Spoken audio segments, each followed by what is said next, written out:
hello' ৰাইজ good morning আৰু আজি ৰাতিপুৱাই ভিডিঅ'টো ষ্টাৰ্ট কৰিলোঁ একচুৱেলি মই আগদিনাই ভাবি থওঁ যে আজি মই নেক্সট দিনা ভিডিঅ' বনাম বাট সেইটো মোৰ কাৰণে কেতিয়াও ফুলফিল নহয় আৰু মই গোটেই দিনটো কেপচাৰ কৰিব নোৱাৰোঁ কিন্তু মোৰ লগত এটা ঘটনা চাওকচোন এয়া মানে কথাটো কি হ'ল মাজৰ ভিডিঅ'খিনিতো স্কিপ বিকজ বৰষুণ এৰিছিলে মই লৰালৰিকৈ মানে ওলাবলৈ ৰেডি হৈছিলোঁ হা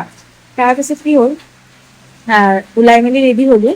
আকৌ আহিলে একদম দবাপিটা বৰষুণ এতিয়া মেইন কথাটো হৈছে ওলাই যাবলৈ অসুবিধা হৈছে যিহেতু মই স্কুটি লৈ যাওঁ অফিচলৈ কাৰণ মই গাড়ী চলাব নোৱাৰিছোঁ তো সেইটো কাৰণে মানে এতিয়া বৰষুণ ইমান জোৰকৈ দিছে আৰু মোৰ অফিচটো মোৰ ঘৰৰ পৰা 9 কিলোমিটাৰ আঁতৰত চ' মই এতিয়া যদি ৰেইনকোট পিন্ধিও যাওঁ তো মই ভিজি যাম সেইকাৰণে মানে অকণমান ৰৈ চাওঁ এতিয়া অলমষ্ট 8:30 হ'ল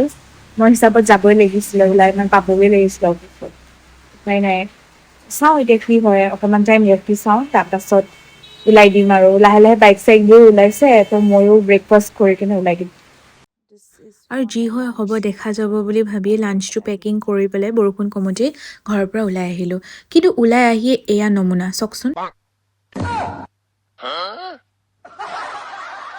তাৰ পাছত এই মহাসাগৰখন নেওচি আহি পালোহি মই অফিচৰ ৰুমটো কিন্তু মোৰ এতিয়া মনত এটাই চিন্তা কি জানেনে মই স্কুটিখন লৈ পাৰ হৈ আহিলোঁ ঠিকেই সেই মহাসাগৰখনৰ মাজেৰে কিন্তু এতিয়া মোৰ স্কুটিখনৰ কিবা প্ৰব্লেম হ'ব নেকি সেয়াকে চিন্তাত মই বিভোৰ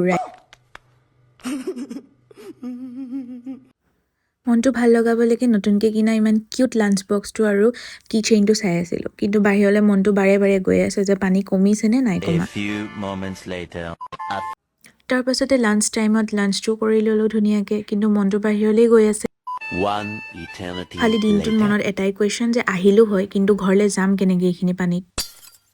আৰু ছাৰে আহি মনটো মাৰি থাকিব নালাগে বুলি লোৱা চানাকে খুৱাবলৈ দিলে তাৰ পাছত কি ঘৰলৈ আহিলোঁ কিন্তু এই পানীখিনিৰ মাজত মোৰ ভিডিঅ' কৰা একেবাৰে সাহস নহ'লে ফোনটো উলিয়াবই নোৱাৰিলোঁ আহি পাই বৰষুণ আকৌ ষ্টাৰ্ট হ'লে মোৰ পিছে আজি টিউশ্যন ক্লাছ আছিলে ইভিনিঙলৈ সেয়াও কৰি ল'লোঁ আৰু ওচৰতে খুৰাহঁতৰ দোকান আছে চ' মই টিউশ্যন কৰিবলৈ গৈ হাতত যদি কিবা এটা লৈ নানো মোৰ হাতখন খজুৱাই থাকে আৰু আহি পাই গাখীৰ চাহ বনাই ধুনীয়াকৈ একাপ খাই ল'লোঁ বাৰু এয়াই আছিল মোৰ আজি ভিডিঅ' আৰু দিনটোৰ শেষত পিছদিনা নতুন এটা দিন আৰু নতুন এটা হোপ লৈ ষ্টাৰ্ট কৰিবৰ বাবে মই ৰাম নাম লিখিলোঁ আজিলৈ আহিছোঁ জয় শ্ৰীৰাম জয় হনুমান